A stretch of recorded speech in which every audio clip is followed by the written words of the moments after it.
وەزارەتی دارایی عێراق دواکەوتنی موچەی حەشدی شەعبی ڕەت دەکاتەوە و دەڵێت وەکو هەموو مانگێک موچە لە کاتی خۆی دادێت. وەزارەتی دارایی عێراق لە ڕاگەندراوێکدا دووپات یەکاتەوە ئەو هەواڵانەی لە سۆشیال میدیا بڵاو بۆتەوە گوایە موچەی هێزەکانی حەشدی شەعبی دواکەوێت دوورن لە ڕاستیەوە. بەڵێ ئاماژە بوێ چەندەی دکەم موچە تەمامیا شایستەین هەشتا شەعبیە ڕۆژە یەکشەمیابێ ژالیە بەشە ژمەڕیاریە بە پەرەژ بۆ تێدا بینکردن وەزارەتە دارایی عێراقی دەبێژە ئەو ڕژتن لەسەر وەیەکی کو لە هەموو مەهاندە موچە دەماخۆدا وەرەدای.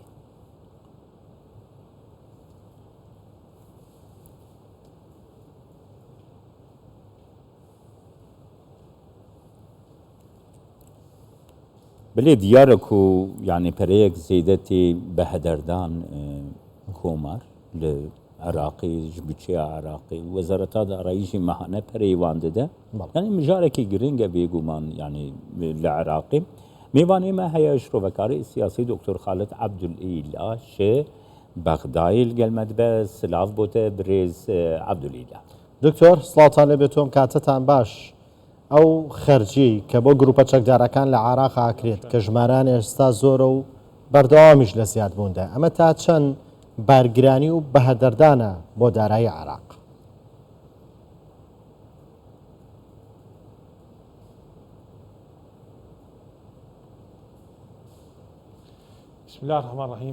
بەناوی خۆی بەخشندەی میهرەبان شەوی ئێوە بینەران باش. بەرلام شتێک کاتێک باسی شایستەی دارایی دەکەین دەبێت بزانین ئەو شایستانە بە گوێرەی یاسای بودجەی عێراقی کە لە ئەنجومەنی نوێنەران پەسەند کراوە بۆ ساڵی 2022 بە ڕەزامەندی هەموو لایەنەکانی هاوپەیمانی دارایی دەوڵەت پەسەند کراوە. مەبەستیشمان لێی هەموو دامەزراوە سەربازیەکانە کە یەکێکیان حەشدی شەعبیە. حەشدی شەعبیش دەستەیە کە سەر بە فەرماندەی گشتی هێزە چەکدارەکانی عێراقە کەواتە هەر شایستەیەکی دارایی بە دامەزراو ئەمنیەکان و مەدەنیەکان بدرێت بە گوێرەی بودجێ هەر دەرچوونێک لە بودجە ببێت ئەمە سەرپێچیە و پێویستە لێپێچینەوە لەگەڵ وەزیری دارایی بکرێت و بانگشتی پەرلەمان بکرێت چونکە کاتێک بودجە دەچێتە لای سەر و کۆمار و پەسەندی دەکات و لە ڕۆژنامەی وقای عێراقی بڵاو دەکرێتەوە ئەمە دەبێتە نەخشەڕێگەی وەزارەتی دارایی بۆ هیچ لۆژیکێکی تێدا نییە لە دەرەوەی ئەو بودجەیە کە دیاری کراوە پارێک بۆ لایەنەکان خەرج بکرێت. جگە لەوەش ئەو بودجەیە کە لە ساڵی 2023 دانراوە بۆ 3 ساڵە لایەنە سیاسیەکان لەسەری ڕازی بوون. هەموو ساڵێک ئەوەی کە دەکرێت لە پاش پەسەندکردنی بریتە لە پێداچوونەوە بە خشتەکانی بودجە. کەواتە بودجە لەوە دەرسووەتەوە فشاری سیاسی لەسەر دروست بکەیت وە ڕێکەوتنی لەسەر بکەیت وەکو ئەوەی کە لە هەندێک لایەندا دەکرێت جاچی لە دامەزرا مەدەنی ئەو سەربازی. برێز عەبدولئیلا نوها دناو هەشتا شەعبیدا هەند گروپ هەنە کو یعنی پرۆبلەمان ئالۆزیان ji بۆ ئەولێهیا عێراقی بخوا دروست دکن یعنی الگۆرا باهبەریاتە نۆرمالە ئەو نا ji بودجەی عێراقی پەرە وەربگرن لە هەمان دەمێدا ئالۆزیان بۆ ئەولێهیا عێراقی دروست بکن.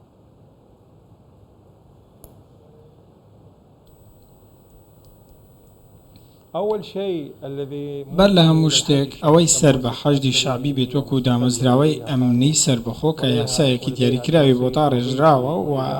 پلەیەکی کارگێڕی هەیە و ئەوەشی کە پێی دەوترێت دوا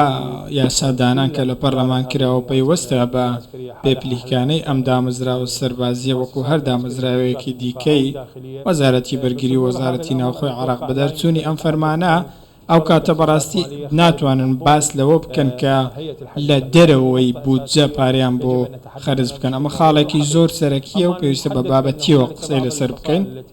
ئەوەی کاندێک گروپی چەکداریشان کە ڕەنگە ئەو گروپە چەکدارانە پاریان بۆ خەرج کرێبێ ئەوە لۆژیکی تێدا نییە چونکە لە دەرەوەی بودجێ و لایەنی چاودێری هەندە سەڵاتێکی یاسادانان هەیە لیژنەی ئاسایش و بەرگری هەیە و مارکی ئەوانە هەر دەرچوونێک لە بنەما جێگیرەکانی بودجە و ئەوەی کە ئەندامانی ئەنجومەن نوێنەران قسەیان لەسەر کردووە و ئەوەشی کە هێزە پێکێنەرەکانی حکوومەتی عێراقی باسییان کردو لەسەر ڕێکەوتون ناکرد لە دەرەوەی ئەمانەوە هیچ شایستەیەکی دارایی خەرج بکرێت. تەنانەت ئەوەی کە پەیوەستیشە بە هەردوو حکوومەتی بنمونە هەرێمی کوردستان و عێراق ئەمانە بە گوێرەی بودجە و بە گوێرەی دەستور و یاسا کراون و بنەمای دەستوری و یاساییشان ئەو بودجە جێبەجێ بۆ کە لە ئەنجومەنی نوێنەران پەسەند بەڵێ کراوە دکتۆر بەڵام پێتان وایە ئەو هەموو گروپە چەکدارە بۆ هەموو خەرجیە زۆرە تەنها سەرچاوی داهاتیانەوە بێت کە لە بودجە بۆیان تەرخان کراوە یان پێتان وانی ئەمانە سەرچاوی داهاتی دیکەیان هەیە؟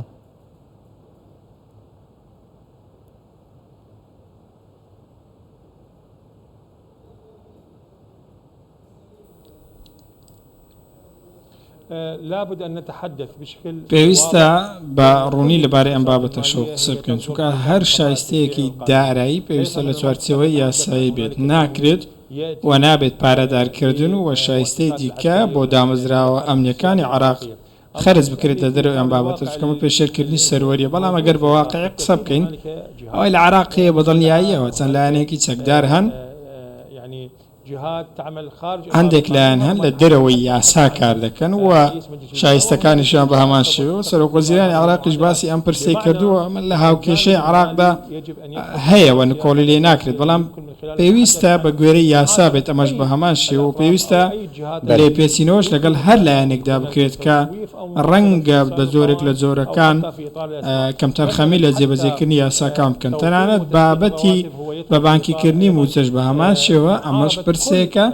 بۆ ڕوبەڕووبوونەوەی هەموو ڕووەکانی کەم تەرخەمی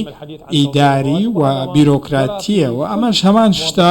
کە ڕوویداوە لە فەرمانبەرانی دەوڵەتی عراقی لە سەرئاستی پارەی ئەلکترۆنی و دامەزراوە ئەمنی و سەربازیەکان و هەموو دامەزراوە مەدەنیەکان و حەجی شابیش.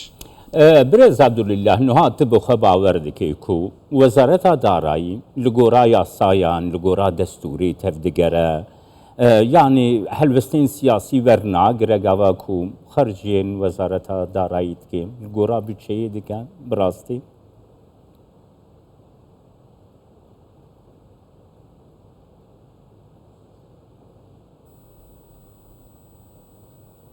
أول شيء وزارة المالية مثل ما بەڵام شتێک وەزارەتی دارایی لایەنێکی جێبەجێکارە و ڕێنمایەکان جێبەجێ دەکات و وەزارەتی دارایی بودجە ئامادە دەکات تەنانەت خشتەکانی بودجە و داتا و ئامارەکان دوجار دەنێدرێن بۆ لیژنەی دارایی پەرلەمان و لەوێش هەموو ئەو لایەنانی تێدایە کە بەشدارن لە هاوپەیمانی ئیدارەی دەوڵەت و لەوێوە دەمەتەقەی ئەو خاڵانە دەکرێت و ئەو لایەنانەی کە کەوتونەتە نێو لیژنەی دارایی و وەزارەتی دارایی و ئەوانەی کە کاریان لەسەر خشتەکانی بودجە کردووە هەڵسەنگاندنیان بۆ ئەمە کردووە و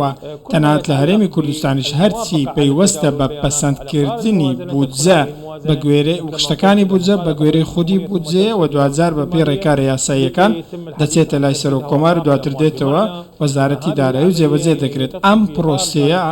بە کۆ پرۆسەیەکی یاسادانان و چاودێریکردنە و لایەنێکی جێبەجێکاری هەیە لۆژیکی تێدا نیە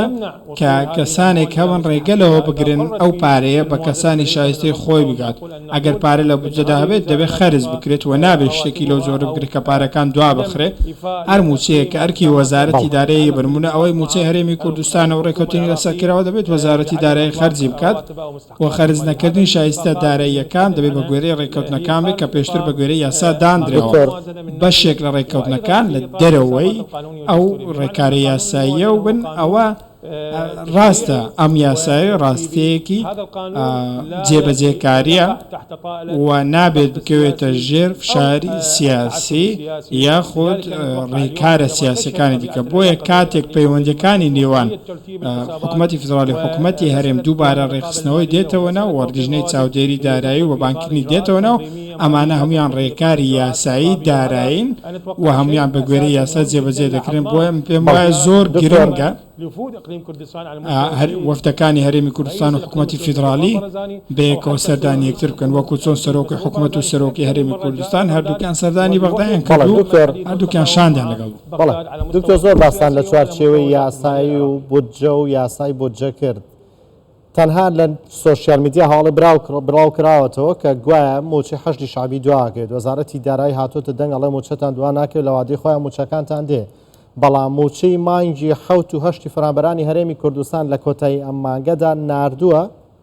بۆ وەزارەتی دارایی بەم شێوە مامەڵە لەگەڵ هەرێمی کوردستان ئەکات بەڵام بۆ حەشتی شعبی خێرا دێتە سەر دەنگ و جوابەدات و ئەڵێ موچەتان دوا ناکەوێت لە وادەی خۆی دادێت ئەگەر بێتە سەر سەردانی لیژنە و شاند ئەوەندەی شاندی حکوومەتی هەرێمی کوردستان ئەوەندەی لە بەغان بۆ تێگەیاندنی وەزارەتی دارایی لەم دۆسیەوە نە لە هەرێمی کوردستان نین. هۆکار چییە لە بەرامبەر هەرێمی کوردستان بەم شێوەیە مامەڵاکرێت بەڵام لە بەرامبەر حەشتی شابی زۆر ڕاگەندرای بڵاوکەنەوە ئەڵێن ناخێر نێڵین موچەتان دوا بکەوێت.